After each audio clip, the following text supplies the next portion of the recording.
வாழ்க ஐயா காமராஜர், வளர்க அவரது புகழ். வாழ்க விஜயகாந்த், வளர்க அவரது புகழ்.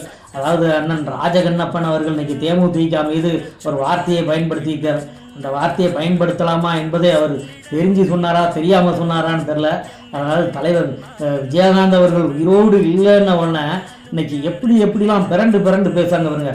இந்த திராவிட முன்னேற்ற கழகம், இந்த அண்ணா திராவிட முன்னேற்ற கழகம், புரட்சி கலைஞர் கேப்டன் விஜயகாந்த் பின்னாலே ஓடிய கூட்டங்கள் இந்த கூட்டம்.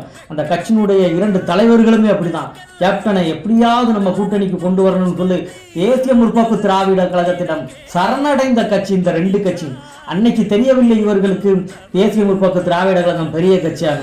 ஆனால் இன்னைக்கு தலைவர் உயிரோடு இல்லாத காரணத்தினால் இவர்கள் பேசினார். ஆனால் புரட்சி கலைஞர் விஜயகாந்த் அப்படி கிடையாது. அவர் என்னைக்குமே 2 தலைவர்களும் உயிரோடு இருக்கும்போது நேருக்கு நேராக அவர்களுக்கு சரிக்கு சமமாக நின்று அரசியல் செய்தவர் இந்த களத்திலே. ஏழை எளிய மக்களுக்காக, இந்த அடித்தட்டு மக்களுக்காக, இந்த மக்களுடைய இரத்தங்களையும் இந்த மக்களுடைய வரைப்பணத்தையும் நீங்கள் இப்படி கொள்ளையடிச்சு திங்கீங்களே, இந்த மக்களை காக்க வந்த மகத்தான தலைவன்டா அந்த விஜயகாந்த் அப்படின்னு சொல்லி களத்தில் நின்றவர்.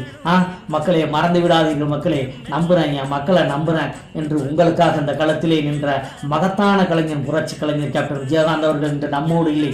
இந்த 2026 சட்டமன்ற தேர்தலிலே இந்த கொள்ளை கூட்டங்களுக்கு முடிவு கட்ட, இந்த மக்களை சுரண்டி குலைக்கும் இந்த கூட்டங்களுக்கு முடிவு கட்ட மக்களே, நீங்கள் வாக்களிக்கக்கூடிய சின்னம் கேப்டனின் முரசு சின்னம். மறந்து விடாதீர்கள் மக்களே, நமது சின்னம் முரசு. வாழ்க விஜயகாந்த், வளர்க அவரது புகழ்.